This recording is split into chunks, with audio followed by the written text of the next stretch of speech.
குஷ்பு அவர்கள்ட்ட வந்து இது சம்மந்தமாக பேசியிருக்காங்க.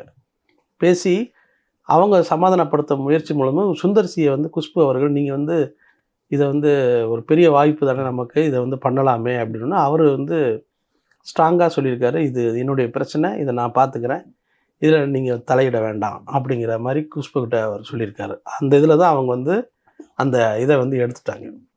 ஸோ அதுக்கப்புறம் வந்து குஷ்புவுக்கும் அவருக்குமான அந்த தனித்த உரையாடலில் வந்து அவங்களுடைய உதவி இயக்குநர்களுக்கு தொடர்ந்து சில பேருக்கு எல்லாம் சம்பளம் கொடுத்துக்கிட்டு இருக்காரு யார் சுந்தர்சி. அந்த சம்பளம் இதெல்லாம் நீங்கள் தொடர்ந்து பண்ணிக்கிட்டு இருக்கீங்க, இதையும் சேர்த்து பண்ணிங்கன்னா இன்னும் நமக்கு வந்து ஒரு லாபம் தானே, ஒரு பலமாக தானே இருக்கும் அப்படிங்கிற மாதிரி பொருளாதாரத்தை வச்சு சொல்லியிருக்காங்க. அவர் என்ன சொல்லியிருக்காரு, என்னுடைய உதவி இயக்குநருக்கு நான் கொடுக்குற அந்த இது என்னோடய கம்பெனிக்கு நான் செலவு பண்ணுற இதெல்லாம் நான் வந்து என்னுடைய சொந்த இது, அதை நான் பார்த்துக்குவேன். அதுக்காக நாங்கள் வந்து எங்களுடைய எங்கள் ஒரு இதை விட்டுட்டு போய் நான் ஒர்க் பண்ண முடியாது, அது கம்ஃபர்டபுளாக இருக்காது, அவங்களுக்கு யார் பிடிக்கிறாங்களோ அவங்கள வச்சு பண்ணிக்கட்டும் அப்படிங்கிற முடிவுக்கு இவர் வந்து வந்திருக்காரு. அதனால் குஷ்பு வந்து நீங்கள் தலையிடாதீங்க அப்படின்னு சொல்லிட்டார்.